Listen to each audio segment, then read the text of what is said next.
Ladakh high power committee की meeting हुई है और ये मीटिंग तकरीबन 2 घंटे चली। उसके बाद एक बड़ा फैसला आया जिसका सभी ने खैर मकदम किया कि किस तरीके से लद्दाख में 95% तक रिजर्वेशन होगा जॉब्स के अंदर। और भी कई तरह की चीज़ें हुई, लेकिन साथ ही साथ ये डिस्कशन भी रहा कि जो दूसरी मांगे हैं आखिर उनका क्या होगा। सरकार ने उनको रिकॉग्नाइज कर लिया, कितना रिकॉग्नाइज किया, इसी सवाल पर हमारे साथ ज़्यादा बातचीत के लिए हैं सज्जाद करगली साहब, जो मेंबर हैं हाई पावर कमेटी के। सज्जाद साहब, सब लोग ये जानना चाहते हैं कि ठीक है, जॉब्स को लेकर डिस्कशन हुआ, पहले भी इस पर एक रजामंदी इत्तेफाक सहमति बन गई थी, उसी को थोड़ा सा आगे बढ़ गए हैं। लेकिन जो दूसरी डिमांड्स हैं जैसे सिक्स शेड्यूल है या फिर आपके मुकम्मल रियासत के दर्जे की मांग है, पार्लियामेंट्री कॉन्स्टिट्यूंसी बढ़ाने की मांग, को कह सकते हैं कि अभी अभी दिल्ली दूर है, अभी 2026 में डिलिमिटेशन होगा। लेकिन जो खास तौर से सिक्स शेड्यूल का ये जो इशू है, क्या वो डिस्कस हुआ? क्या सरकार ने माना कि रिकॉग्नाइज कर किया उन्होंने?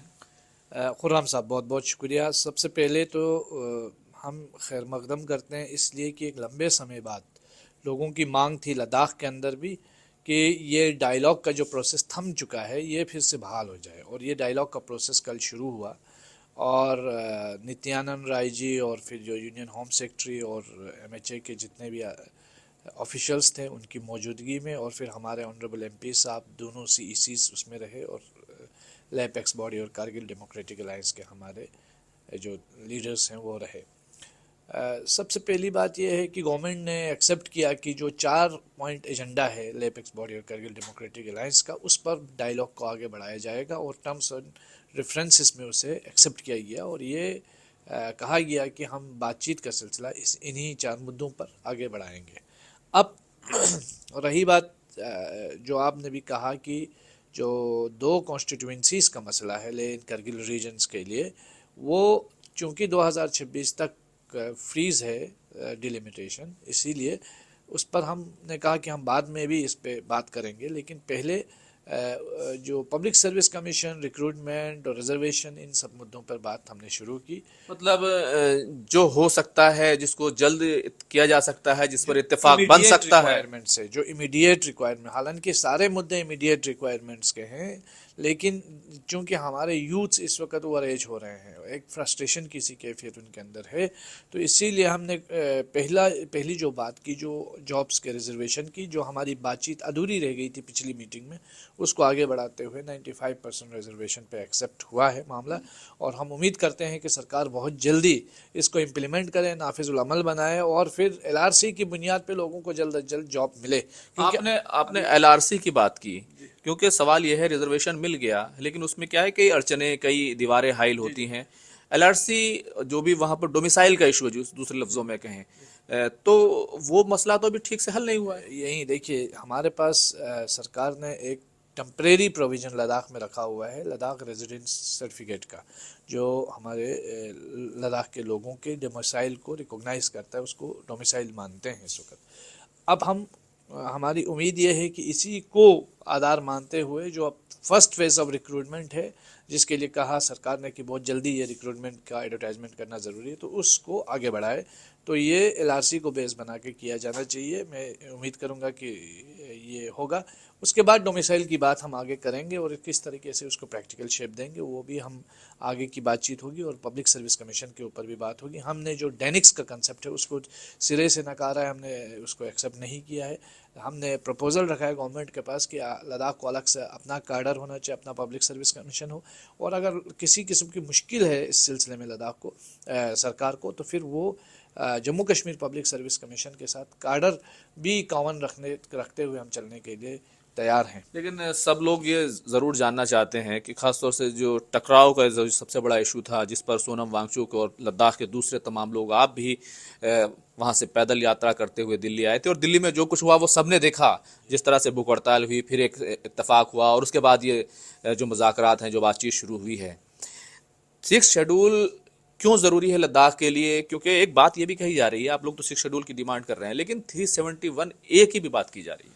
देखिए, पहले पहले तो मैं जितने भी हमारे पदयात्री थे और जो कारवान केडीए का आया था दिल्ली, और जिन्होंने संघर्ष किया इन पूरे सालों में केडीए के एपेक्स के लोगों ने और लद्दाख के आवाम की, उनका शुक्रिया अदा करना चाहता हूँ कि उनके स्ट्रगल की बदौलत, इस यूनिटी की बदौलत, और फिर MHA का भी जो सॉफ्ट कॉर्नर उनका रहा, उसके बदौलत हमारे ये डायलॉग जो है किसी नतीजे पर पहुंच रहा है।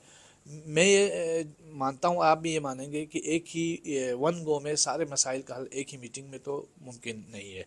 रही बात सिक्स शेड्यूल की, सिक्स शेड्यूल एक एस्पिरेशन है लद्दाख का, और ये गवर्नमेंट जो रूलिंग पार्टी है उसका भी एक कमिटमेंट है, वादा है कि सिक्स शेड्यूल लद्दाख को देंगे। तो हम आउट ऑफ डोमेन जो फ्रेमवर्क कॉन्स्टिट्यूशन के उसके बाहर तो कुछ नहीं मांगते। तो हम उम्मीद करेंगे कि सरकार जिस तरीके से 95% रिजर्वेशन देने में कोई कंजूसी नहीं की, तो इस तरह सिक्स शेड्यूल देने में भी कोई कंजूसी नहीं होगी। डोमिसाइल और लेकिन स्टेट मेरी जिस तरीके से बातचीत हुई है, भारतीय जनता पार्टी के लीडर्स हैं, सीसी के मेंबर्स हैं, ताशी साहब, एडवोकेट ताशी ज्ञानसल जिनसे बात हुई और दूसरे लोगों से बातचीत हुई, 371A का इशू एक निकल कर आया, एक रास्ता हो सकता है। 371A आप लोगों ने नहीं मांगा और सिक्स शेड्यूल ही मांगा। देखिए, सिक्स शेड्यूल प्रोविज़न को हमने बेहतरीन एक प्रोविज़न के तौर पर मान के हम चल रहे हैं। हालांकि टशी साहब ने बहुत इसमें अच्छा रोल प्ले किया है, मैं उन्हें भी बधाई देता हूँ, हमारे ऑनरेबल MP साहब ने भी और फिर करगिल के CEC ने भी। इन सब ने एक कलेक्टिव रोल प्ले किया है कि इस डायलॉग के प्रोसेस को सक्सेसफुल किया जाए।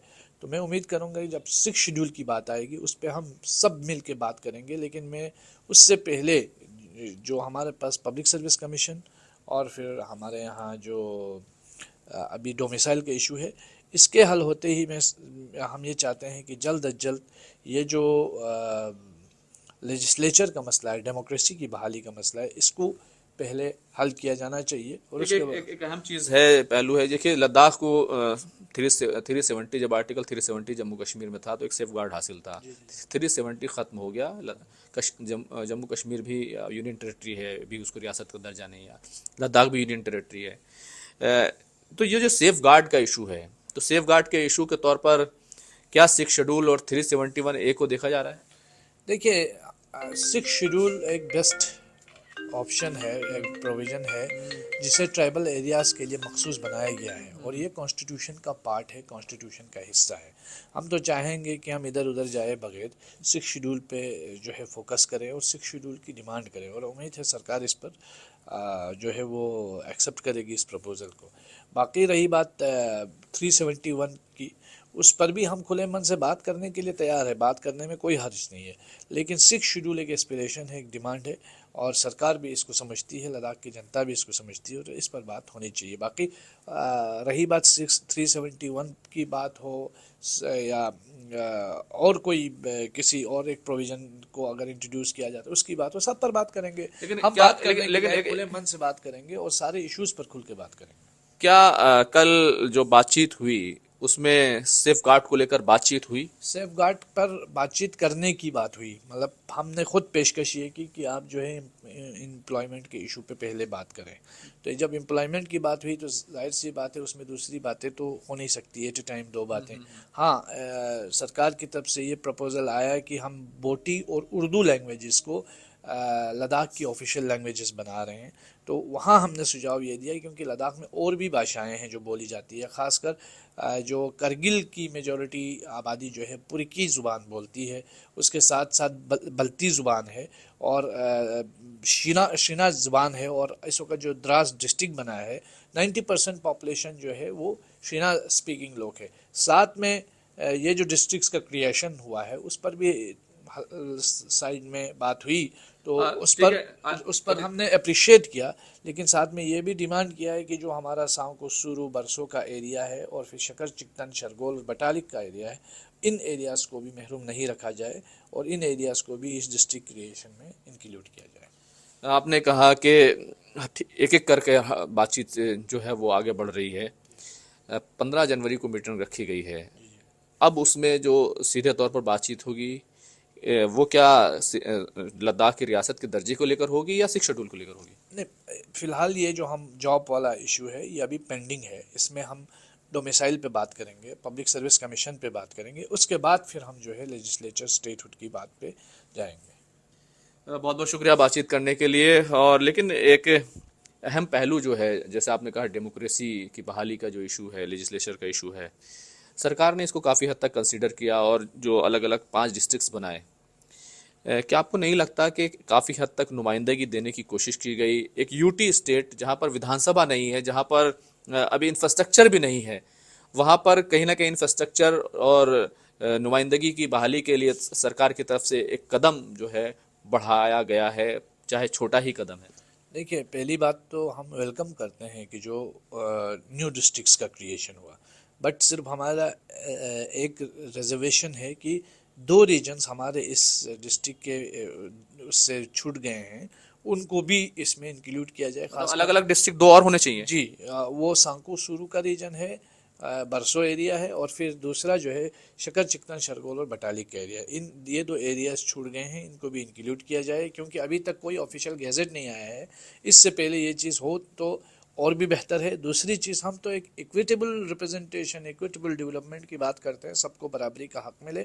और दूसरी जो अहम बात हम कर रहे हैं वो ये है कि 4-5 डिस्ट्रिक्ट्स बनाना, इस बात का अब ये हम उस तरफ जा रहे हैं, लेजिस्लेचर की तरफ, स्टेटहुड की तरफ, ये एक स्टेप मान के चल रहे हैं, क्योंकि अब हमारा जो दावा है और पक्का हो गया, क्योंकि हिल काउंसिल का डोमेन जो है अब सिर्फ करगिल डिस्ट्रिक्ट, क्योंकि जो हिल काउंसिल का डोमेन है वो करगिल डिस्ट्रिक्ट है और लेह डिस्ट्रिक्ट है।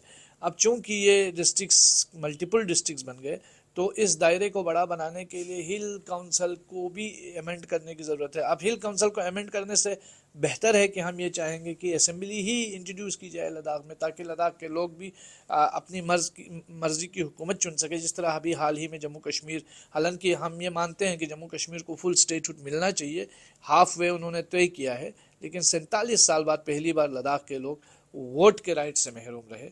ये बड़ा अनफॉर्चुनेट है। हम चाहते हैं कि ये हक लद्दाख के लोगों को मिले। बहुत बहुत शुक्रिया बातचीत करने के लिए। तो लद्दाख के लोगों की एस्पिरेशन है कि उन्हें रियासत का दर्जा मिले, पार्लियामेंट्री कंसिस्टेंसी जो है उनकी एक बढ़नी चाहिए, लेकिन कई बातें हैं, कई अड़चनें हैं, कई दीवारें हैं, और धीरे धीरे तमाम चीज़ें होती हैं। लेकिन फ़िलहाल लद्दाख के लोगों के लिए खुशी की बात यह है कि वहाँ पर जॉब को लेकर 95% तक जो रिजर्वेशन हुआ है उसके लिए कदम बढ़ाया गया है। लेकिन इसको नाफिज करने में भी, इसको लागू करने में भी कई तरह की दिक्कतें हैं। कुल मिलाकर कहें तो लद्दाख धीरे धीरे अपने डेमोक्रेसी के रास्ते पर, प्रगति तरक्की के रास्ते पर धीरे धीरे बढ़ रहा है। खुर्रम शहजाद, न्यूज़ 18, दिल्ली।